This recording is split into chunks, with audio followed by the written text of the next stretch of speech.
चुप है रांझा बोले আকৌ লগ পাম হা বাই বাই বাই বাই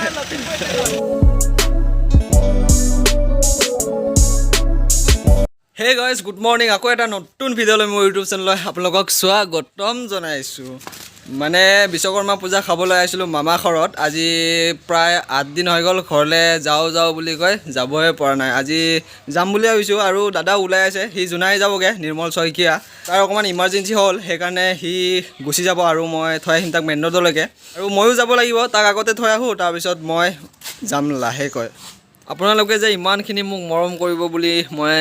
কেতিয়াও ভবা নাছিলোঁ আৰু আগলৈকৈ এনেকুৱা মৰম কৰি থাকিব বুলি আশা ৰাখিলোঁ তো ভিডিঅ'টো বেছি দেৰি নকৰাকৈ আৰম্ভ কৰি দিওঁ নে কি কয় যাব ওলালে ই আৰু মই অকণমান আগবঢ়াই দিওঁ বুলি চাইকেলখনকে লৈ আহিলোঁ বাইকখনো নাই মামাৰ ক'ত ওলাই গৈছে নাজানো আৰু যাবগৈ আৰু বেয়া লাগিব আৰু ময়ো পলাব লাগিব আৰু ইয়াক থৈ আহি ময়ো ওলাই পিনি পলাম মানে মোৰ অকণমান বস্তু থাকি গ'ল সেইকাৰণে ইয়াৰ খৰধৰ হৈ গ'ল ক'ৰবাত যাব লাগিব সোনকালে মাতি আছে 5 minutes later আহি গ'লোঁ মেইন ৰোডত আৰু গাড়ী ৰখি আছে গাড়ী এতিয়ালৈকে আজি কিন্তু গৰম তামাম দিছে ন একদম গৰম কৈছে ন উপায় নাই সেইকাৰণে এনেকুৱা হাফ স্পৰ্টিং পিন্ধি পিনে ঘৰলৈকে যাব লাগিব আৰু 20 minutes later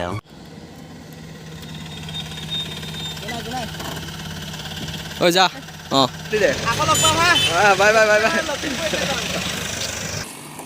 গুচি গ'ল জোনাই আৰু গৈ থাকোঁ মামা ঘৰলৈ ময়ো লাহেকৈ ওলাই পিনি ঘৰলৈ যাবগৈ লাগে থৈ আহিলোঁ আৰু মায়ে ফোন কৰি ক'লে যে আহোঁতে টেঙা লৈ আহিবি বুলি মামাটোৰ বাৰীততো সকলোখিনি বস্তুৱে আছে যি খাবলৈ মন যায় তাকেই পায় ফল ফকৰ আৰু টেঙা লৈ যাব দিছে এই গোলনেমু নহয় গোলনেমু লৈ যাব দিছে সেইকাৰণে গছলৈ আহিছোঁ আৰু ছিঙি লওঁ চাওকচোন পূৰা মজা হৈ আছে এইবাৰ বেছি লগা নাই যোৱা বছৰ বহুত লাগিছিলে এইখিনি ধুনীয়াকৈ ছিঙি ল'লোঁ এতিয়া ওলাই যাওঁ বেগ চেগ লৈ আৰু ৰাস্তাত লগ পাই আছোঁ আপোনালোকক ওলাই ল'লোঁ ঘৰলৈ যাবলৈ আৰু মই গাড়ীতে যাম বুলি কৈছিলোঁ মামাৰ ল'ৰাটোৱে ক'লে যে এয়া মামাৰ ল'ৰা মোৰ ভাইটি হয় আৰু সি ক'লে যে মই থৈ আহিম বুলি সেইকাৰণে ওলাই আহিলোঁ দুইজনে মানে আমাৰ গাঁওখনত যাবলৈ মানে মেইন ৰোডৰ পৰা অকণমান সোমাব লাগে আৰু মেইন ৰোডৰ পৰা নামি অটো ধৰিব লাগে অটো ধৰোঁতে মানে টাইমমতে অটো নাপায় গাড়ী আহি আছে সেইকাৰণে বহুত ভাল লাগিছে মতে অটো নোপোৱাৰ কাৰণে ভাইটিয়ে ক'লে যে ইমান গৰমত থৈ আহিম ময়ে বুলি ক'লে সেইকাৰণে দুইজনে ওলাই যাওঁ চাই থাকক আপোনালোকে ভিডিঅ'ত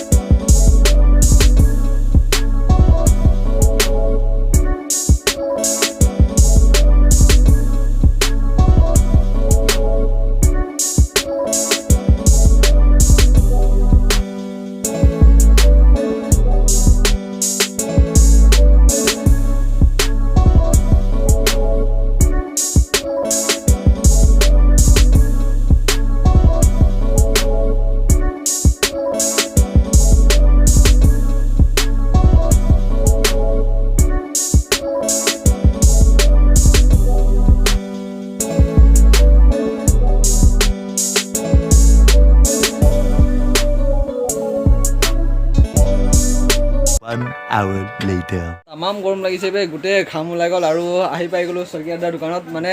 বিশ্বকৰ্মাৰ পিছতে মই ৰিচাৰ্জ এটা কৰিছিলোঁ পইচা দিয়া নাছিলোঁ বাকী কৰিছিলোঁ মানে সেইকাৰণে বেয়া পায়ে আছোঁ নেকি পাই আছোঁ ন বেয়া পইচাটো দিলোঁ আৰু যাওঁ ঘৰত 20 minutes later আৰু আহি পাই গ'লোঁ ঘৰৰ ওচৰতে আৰু এইখন চাওক দলঙৰ ওচৰত এখন জাল এখন জাতা জাল বুলি কয় আমাৰ ইয়াত বেলেগত কি কয় মই নামটো নাজানো কমেণ্ট কৰি জনাবচোন আৰু মাছ বহুত পোৱা যায় মানে এতিয়া গধূলি হ'লেহে এইটো জালটো মৰা যায় তো ভিডিঅ'ত চাই থাকক আৰু গৈ আছোঁ 5 minutes later এইমাত্ৰ আহি পালোঁ ঘৰত আৰু ইয়াক কৈছিলোঁ চাহ খাই যাবৰ কাৰণে চাহ বোলে নাখায় বোলে সি কেতিয়াবা খাবি ন গৰমখনত আৰু কোনে বনাই থাকিব চাহ ঘৰৰে মানুহ আৰু আমাৰ তাত আকৌ ফ্ৰিজ নাই নহয় ঠাণ্ডা পানী খাবলৈ দুখীয়া মানুহ তো ইয়াতে যাবগৈ আৰু যাবি দেই অঁ ভালকৈ যাবি বেছি নাপালিবি আকৌ মই ঘৰত থাকোঁতে এইখিনি ধান ওলোৱাই নাছিলে আৰু বিশ্বকৰ্মা মামা ঘৰত খাই অহাৰ পিছত এইখিনি চাওক 8 দিনমান হোৱাৰ পিছতে গোটেই ধুনীয়াকৈ ধান ওলাই গ'ল লাহেকৈ পকিবই আৰু কেইদিনমান পিছত কাটিবলৈ হ'ব এই চাওক গোটেই ধান বঢ়িয়া হৈছে ধানখিনি মামা ঘৰৰ পৰা আহি ধুনীয়াকৈ শুই আছিলোঁ বহুত দেৰি শুলোঁ টোপনি বহুত লাগিছিলে আৰু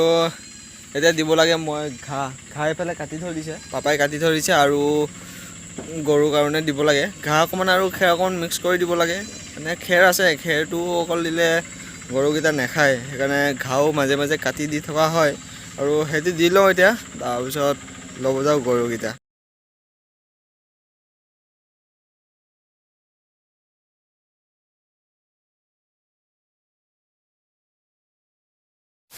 এতিয়া টাইমত গৰুবিলাকক ঘাঁহ দিবলগীয়া হয় ঘাঁহ এতিয়া খুব কঠিন মানে যোনবিলাক জেগাত গৰু আগতে এৰাল দিছিলে সেইবিলাক জেগা গোটেই খেতি কৰা হৈছে ধান খেতি কৰা হৈছে আৰু ধান খেতি নকৰিলেতো আমি ক'ৰ পৰানো জীয়াই থাকিম খেতি কৰিবলগীয়া হয় সেইকাৰণে মানে গৰুবিলাকো খাব পৰা নাই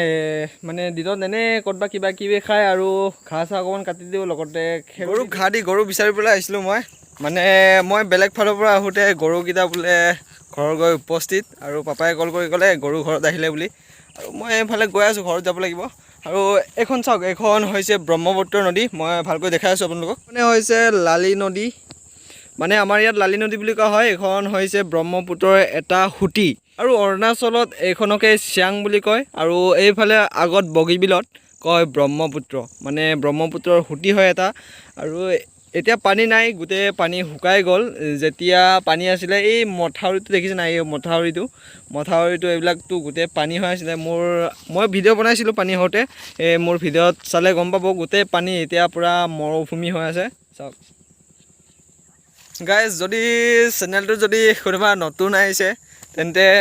ছাবস্ক্ৰাইব কৰি দিব আৰু লাইক কমেণ্ট কৰি দিব আৰু পাৰিব গাইজ আজিৰ ভিডিঅ'টো ইমানখিনি আছিলে মানে কিবা কিবি কাম কৰোঁতে ৰাতি হৈ গ'ল আৰু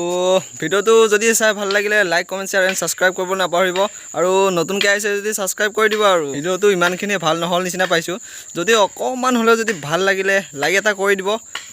তো আকৌ লগ পাম নতুন ভিডিঅ'ত আজিলৈ ইমানতে বাই বাই